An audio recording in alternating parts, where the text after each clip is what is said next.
दोस्तों, जंग के बीच में बड़ी खबर सामने आ रही है, जहां खास तौर पर जिन लोगों को गाजा के ऊपर कब्जा देखना है, जो सिर्फ कब्जा कब्जा चिल्ला रहे हैं, ऐसे लोगों के लिए ये खबर एक सदमे जैसी है।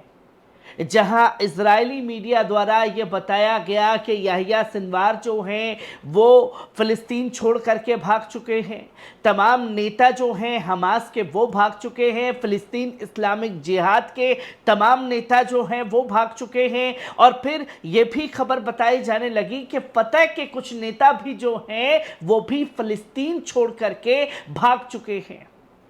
पर अब खबर सामने आ रही है कि चाहे फ़लस्तीन इस्लामिक जिहाद हो, हमास की पॉलिटिकल विंग हो, चाहे बात की जाए फतह की पॉलिटिकल विंग की, तो तीनों गुट जो हैं अब एक साथ एक मंच पर आ गए हैं। जहां कहीं और नहीं बल्कि गाजा की सरजमी पर बड़ी बैठक जो है ये तीनों संगठनों की गई, जिससे एक खलबली मच चुकी है। जहां गाजा के अंदर 76वां मिलिट्री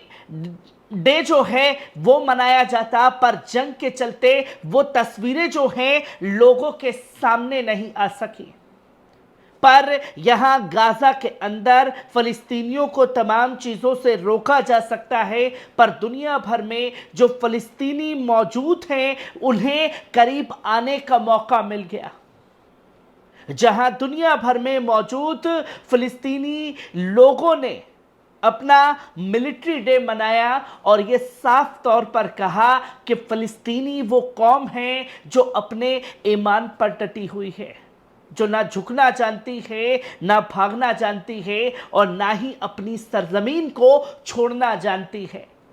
जहां हिजबुल्लाह के महासचिव सैयद हसन नसरुल्लाह से भी मुलाकात जो है हमास और तमाम डेलीगेशन की तेज हो गई है और नए जंग की नए तरीके से कैसे हमले किए जाएं इसराइल के ऊपर, इसकी स्ट्रेटजी जो है वो तैयार की गई है। जहां सबसे पहले आप स्क्रीन पर देख सकते हैं कि हमास और फ़िलिस्तीनी इस्लामिक जिहाद, जहां फतह और आंदोलन के फ़िलिस्तीनी मुद्दों से संबंधित क्षेत्र में राजनीतिक विकास पर चर्चा करने के लिए बुधवार को एक बैठक हुई। भाग लेने वालों में गाजा में हमास के उप प्रमुख खलील अल हया, हमास नेता ओसामा हमदान और मोहम्मद नस्र,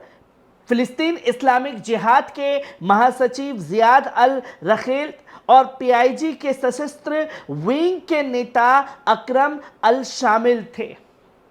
जिसमें फतह के नेता भी शामिल थे। तीनों पक्षों ने इस बात पर जोर दिया कि ऑपरेशन अल अक्सा फ्लड और फ़िलिस्तीन के कब्जे की 76वीं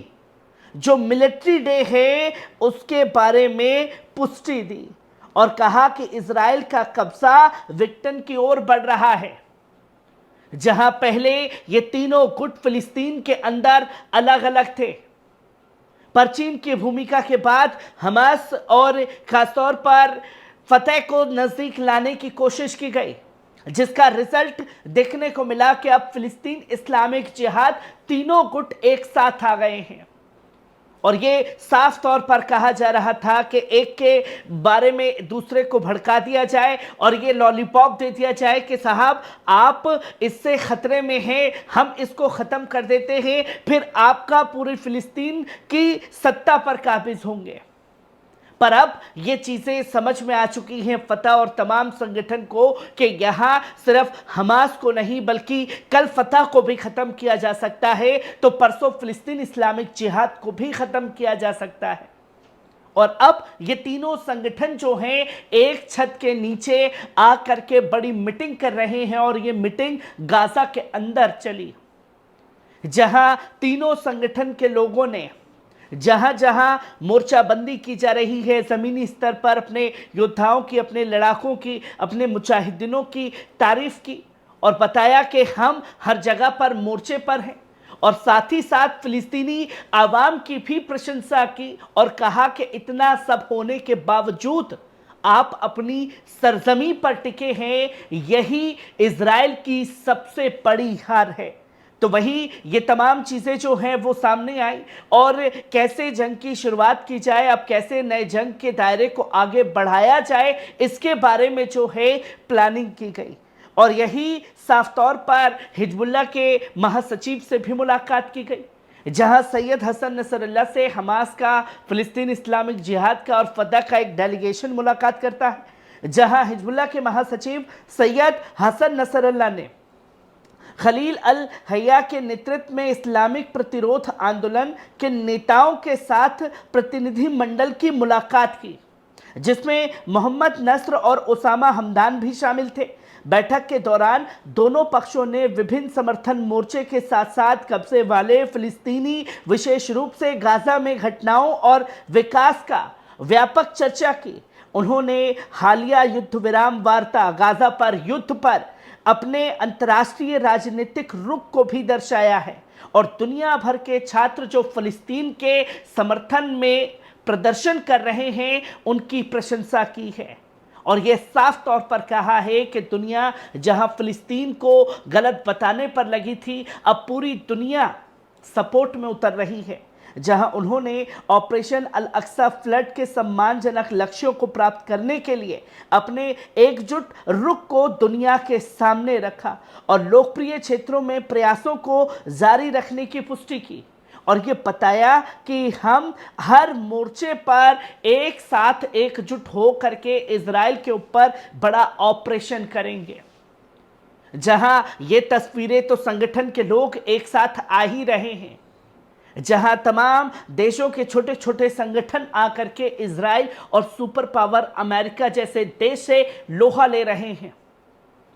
पर 76 इस्लामिक 56 मुस्लिम देशों को क्या हुआ है, वो अपनी भूमिका अदा नहीं कर पा रहे हैं। तो वहीं इन चीज़ों को ऊपर लोगों का ध्यान जा रहा है कि कैसे दुनिया भर में फ़िलिस्तीनी लोग जो मौजूद हैं वो अपने हक और हुकूक के लिए सड़कों पर निकल रहे हैं। जहां 76वां वर्षगांठ मनाना था, वो जब गाजा पर बमबारी और जंग की तस्वीरें आ रही हैं वहां नहीं मन सका, पर पूरी दुनिया में फ़िलिस्तीनी वर्षगांठ दिवस को खुल करके मनाया भी गया। जहां ये बताया गया कि फ़िलिस्तीन प्रतिरोध हमास ने पुष्टि की कि अल अक्सा बाढ़ की चिंताएं फ़िलिस्तीनी लोगों के अधिकार और प्रतिरोध का विस्तार करती हैं और फ़िलिस्तीनी लोगों की जनता से अपील की कि वे जहां भी हों, घर पर और प्रवासी भारतीयों को ये अपनी जारी रखने की कब्जे वाली उनकी योजनाओं का सामना करने के लिए कहा गया।